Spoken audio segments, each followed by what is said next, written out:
कैसे हो आप लोग। उम्मीद करता हूँ आप और आपका परिवार बेहतर और बढ़िया होगा और सीटेट की आपकी तैयारी विस्तृत रूप में चल रही होगी।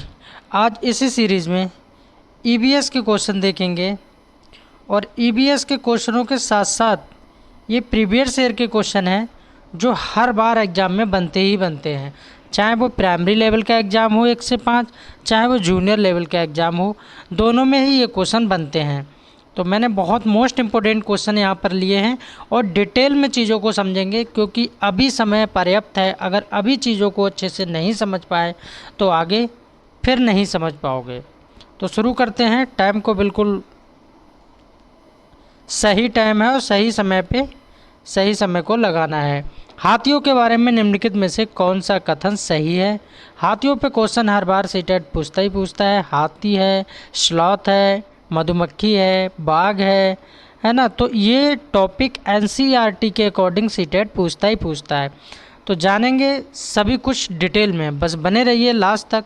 चैनल पे पहली बार आए तो प्लीज़ चैनल को सब्सक्राइब करें एंड वीडियो को लाइक करें और कमेंट करके हमें अपना सुझाव ज़रूर दें। हाथियों के बारे में निम्नलिखित में से कौन सा कथन सही है।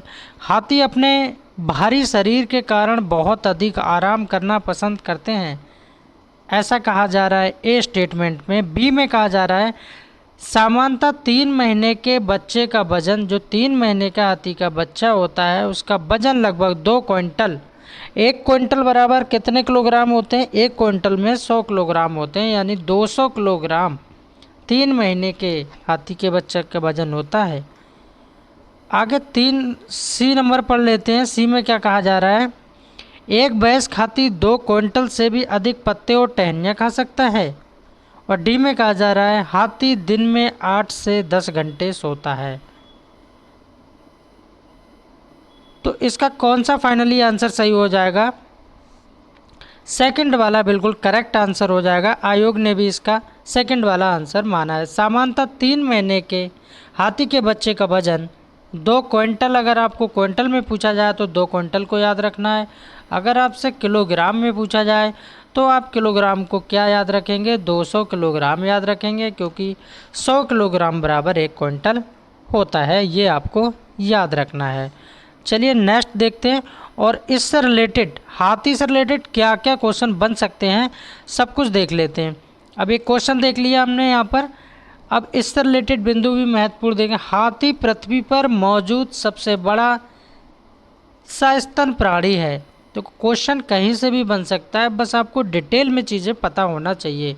अब आपसे पूछेगा कि हाथी पृथ्वी पर कैसा सस्तन प्राणी है, तो सबसे बड़ा पृथ्वी पर मौजूद सस्तन प्राणी है, ये आपको याद रखना है।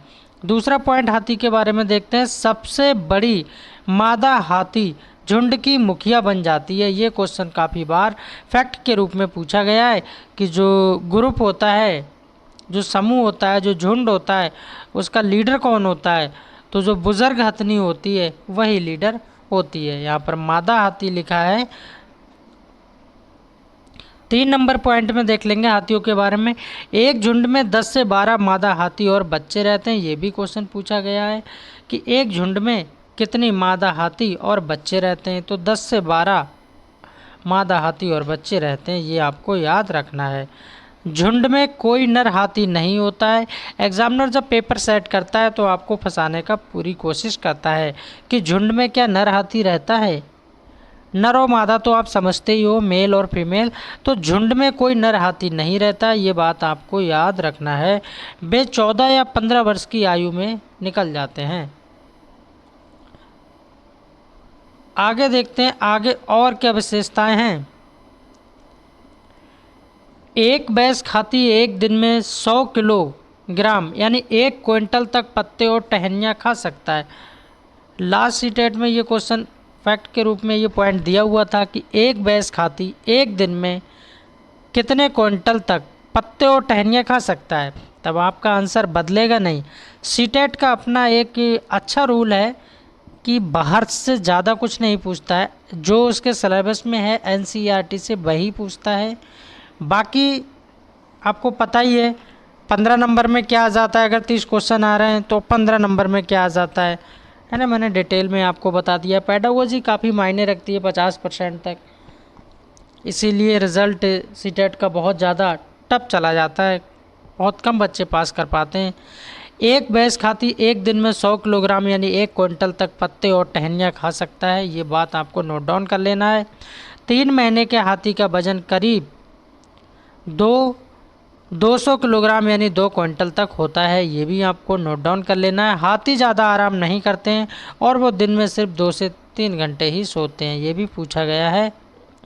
हाथी सामान्यतः उष्णकटिबंधीय आवासों में पाए जाते हैं, कहाँ पाए जाते हैं? हाथी सामान्यतः उष्णकटिबंधीय आवासों में पाए जाते हैं।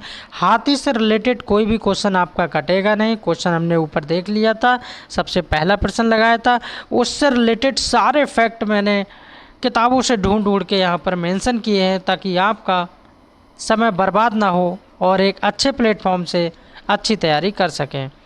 हाथियों को कीचड़ और जल से खेलना बहुत पसंद होता है। कीचड़ से उनकी त्वचा को ठंडक मिलती है, यानी उनकी त्वचा ठंडी रहती है, इसलिए हाथी को आपने देखा होगा कि कीचड़ में लौटपोट करता रहता है हाथी। आगे देख लेते हैं और क्या विशेषताएं हैं। इनके बड़े बड़े कान भी पंखे की तरह काम करते हैं। कई बार ये क्वेश्चन पूछा गया है कि हाथी के जो बड़े बड़े कान होते हैं वो किस लिए होते हैं, तो ये अपने बॉडी पे खुद पंखे का काम करते हैं, हवा करते हैं, उनसे पंखे की तरह काम करते हैं। हाथी खुद को ठंडा रखने के लिए इन्हें फड़फड़ाते हैं, यानी अपनी त्वचा को ठंडा रखने के लिए हाथी अपने कानों को फड़फड़ाते रहते हैं। हाथी अपने भारी शरीर के कारण बहुत अधिक आराम नहीं कर पाते हैं, ये क्या है? ये गलत बात थी जो क्वेश्चन में पूछा गया था। सामान्यतः 3 महीने के बच्चे का वजन 2 क्विंटल होता है, ये बात सही है, बाकी हम डिटेल में जान ही चुके हैं। 8 से 10 घंटा सोता है। नेक्स्ट क्वेश्चन अब देख लेते हैं हम यहाँ से क्या क्वेश्चन बनता है। तो दूसरा क्वेश्चन आ गया है हमारा मधुमक्खियों पे, क्योंकि यहाँ से भी क्वेश्चन बनता ही बनता है एक। निम्नलिखित में से कौन सा कथन मधुमक्खियों और छत्तों के विषय में सही नहीं है? गौर से पढ़ना है, सही नहीं में पूछा जा रहा है। नर मधुमक्खियाँ छत्तों के लिए बहुत महत्वपूर्ण हैं। छत्ते में अधिकांश मधुमक्खियाँ श्रमिक मधुमक्खियाँ होती हैं, बी में ऐसा बोला है। सी में कहा जा रहा है कि छत्ते में कुछ ही नर मक्खियाँ होती हैं, और डी में कहा जा रहा है प्रत्येक छत्ते में एक रानी मधुमक्खी होती है जो अंडे देती है। तो ए बी सी डी चारों बातें पढ़ ली, इसमें से गलत बताना है 2 नंबर प्रश्न में कि गलत क्या है। तो नर मधुमक्खियाँ छत्तों के लिए बहुत महत्वपूर्ण होती हैं, ये बात क्या है? गलत है। छत्ते में अधिकांश मधुमक्खियाँ श्रमिक मधुमक्खियाँ होती हैं, बिल्कुल ठीक है। छत्ते में कुछ ही नर मक्खियाँ होती हैं, ये भी ठीक है।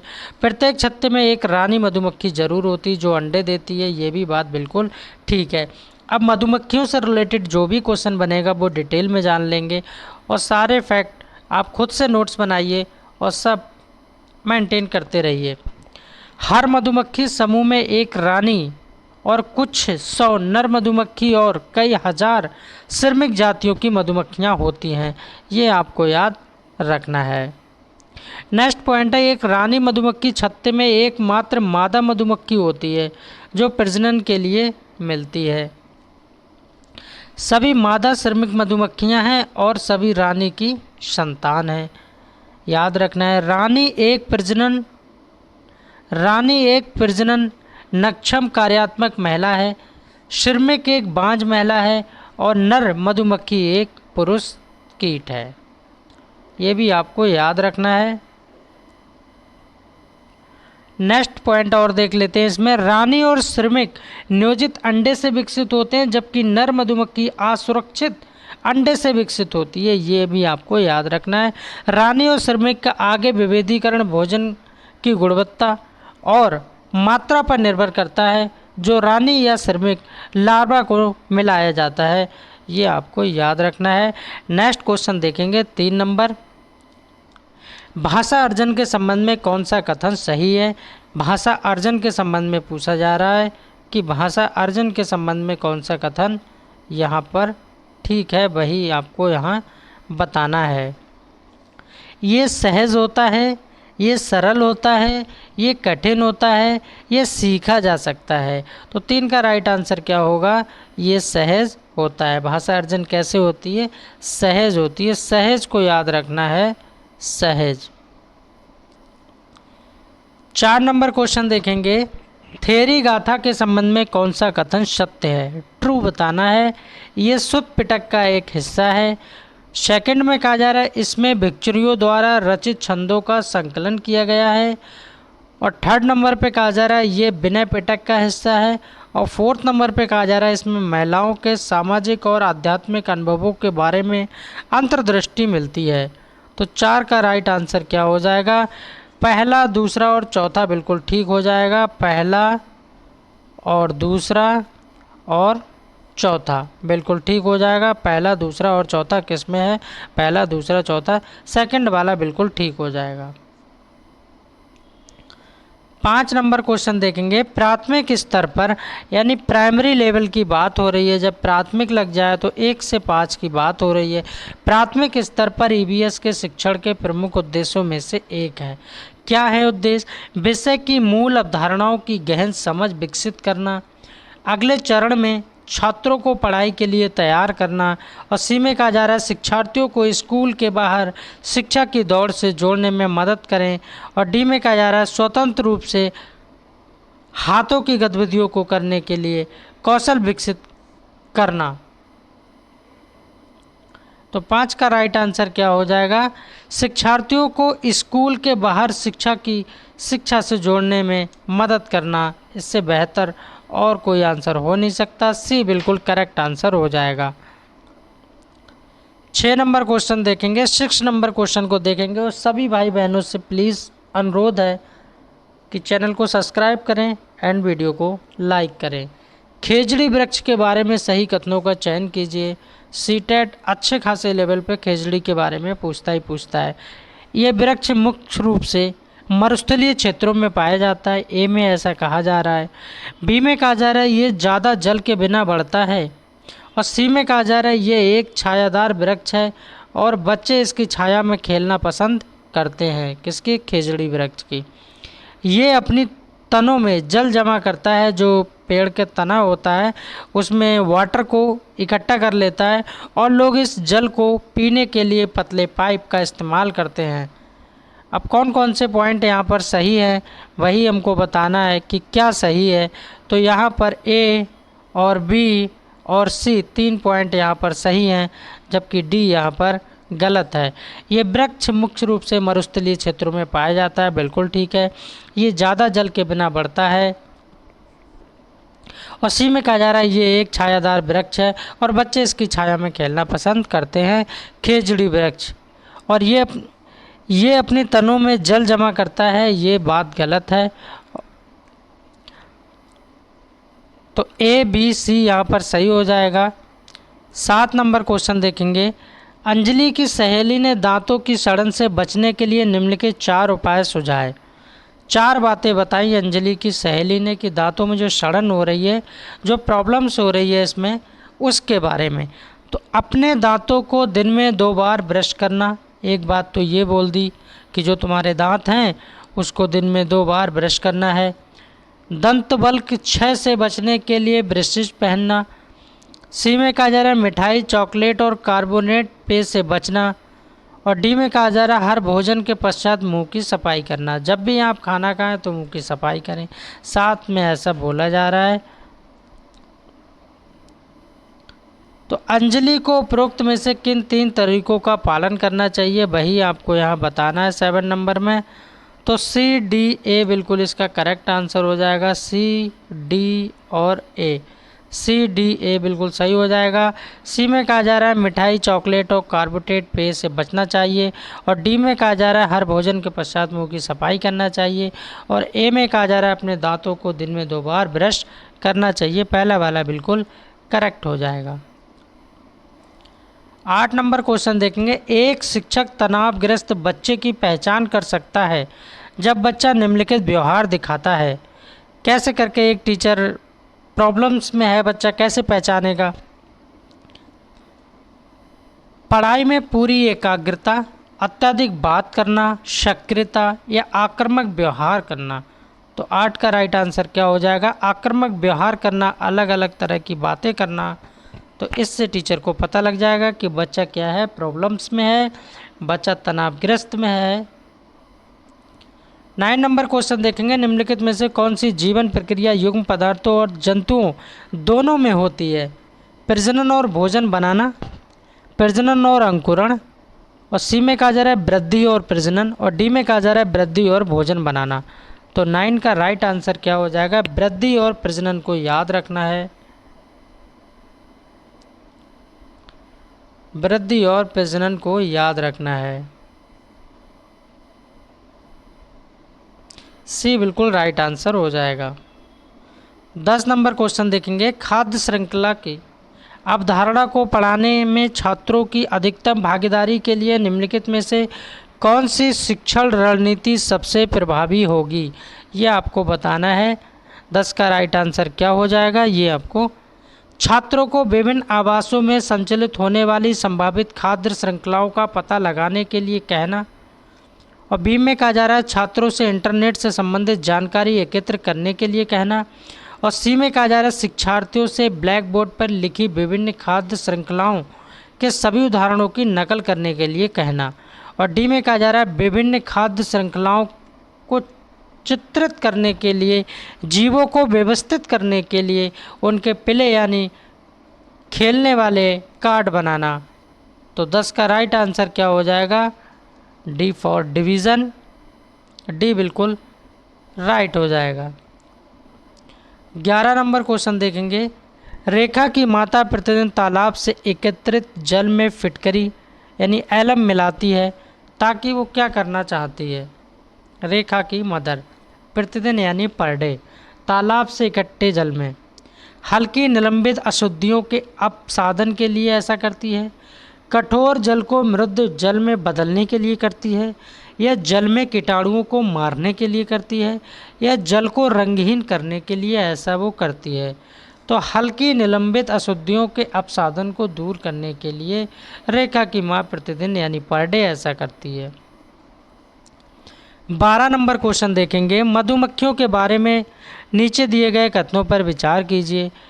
प्रत्येक छत्तों में मधुमक्खियों के बारे में हमने पढ़ लिया है, फिर और पढ़ लेते हैं। मधुमक्खियों के बारे में नीचे दिए गए कथनों पर विचार कीजिए। प्रत्येक छत्ते में एक रानी मक्खी होती है जो अंडे देती है। एक छत्ते में केवल कुछ नर मक्खियाँ होती हैं। कुछ नर मक्खियाँ छत्तों के लिए बहुत महत्वपूर्ण होती हैं। और डी में कहा जा रहा है छत्ते में अधिकांश मक्खियाँ श्रमिक मक्खियाँ होती हैं। और ई में कहा जा रहा है नर मक्खियाँ शहद के लिए फूलों का रस एकत्रित करती हैं।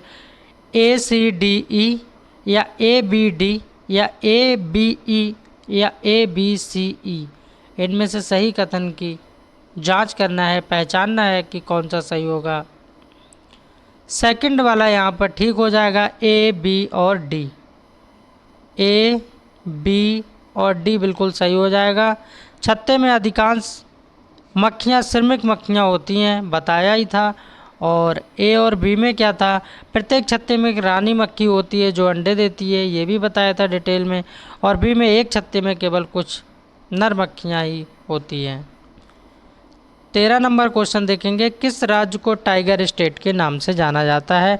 क्वेश्चन इजी है, सरल है, पर जिन भाई बहनों को आ रहा है उनके लिए ही सरल है। काफ़ी बार इस क्वेश्चन को पूछा गया है, लगभग 1000 बार इस क्वेश्चन को ऑल एग्जाम में पूछा गया है। किस राज्य को टाइगर स्टेट के नाम से जाना जाता है? आंध्र प्रदेश, हिमाचल प्रदेश, मध्य प्रदेश, कर्नाटक। तो किस को जाना जाता है? एमपी को याद रखना है, मध्य प्रदेश को याद रखना है। सी बिल्कुल राइट हो जाएगा। 14 नंबर क्वेश्चन देखेंगे, महिला पुरुषों की तुलना में कमज़ोर है, ये एक क्या है? कि जो महिलाएं हैं, जो वुमेन्स हैं, पुरुषों की तुलना में कंपैरिजन की जाए मेंस से तो क्या कमज़ोर हैं? तो एक अंधविश्वास है, या ये मिथक है, या वैज्ञानिक पॉइंट है, या रूढ़िवाद एक धारणा है। तो 14 का राइट आंसर क्या हो जाएगा? मिथक बिल्कुल सही आंसर हो जाएगा। यहाँ पर मिथक को टिक करना है, बिल्कुल राइट हो जाएगा। 15 नंबर क्वेश्चन देखेंगे, वायु प्रदूषण पर अध्याय पढ़ाने के लिए विज्ञान के 4 अलग अलग शिक्षकों ने अलग अलग शिक्षण विधियों का प्रयोग किया, उनमें से कौन सी सबसे उपयुक्त है यानी बेस्ट मेथड है? कौन सी विधि यहाँ पर सही है वही बताना है। अध्याय को पूरा करने के बाद प्रासंगिक अभ्यास के सभी प्रश्नों के उत्तर प्राप्त करना, ऐसा ए में कहा है इन्होंने। बी में कहा जा रहा है छात्रों को वायु प्रदूषण पर एक वृत्त यानी चित्र डॉक्यूमेंट्री फिल्म दिखाना। और सी में कहा जा रहा है छात्रों को दीपावली से पहले और बाद में वायु गुणवत्ता का अध्ययन करने के अलावा निष्कर्षों की एक तालिका तैयार करने के लिए वायु के नमूने एकत्र करने के लिए कहना। और डी में कहा जा रहा है छात्रों को पुस्तक के अध्याय को ऊंची आवाज़ में पढ़ने और कठिन शब्दों का अर्थ समझाने के लिए कहना। तो 15 का राइट आंसर क्या हो जाएगा यहाँ पर? सेकंड वाला बिल्कुल ठीक हो जाएगा। छात्रों को वायु प्रदूषण पर एक वृत्त चित्र यानी डॉक्यूमेंट्री फिल्म दिखाना चाहिए। बी बिल्कुल करेक्ट आंसर हो जाएगा। मस्त रहिए, बिंदास रहिए और खुश रहिए और तैयारी अपनी ज़ोर शोर से करते रहिए। मिलते हैं नेक्स्ट क्लास में, नेक्स्ट वीडियो में। Thanks for watching. Please subscribe my channel.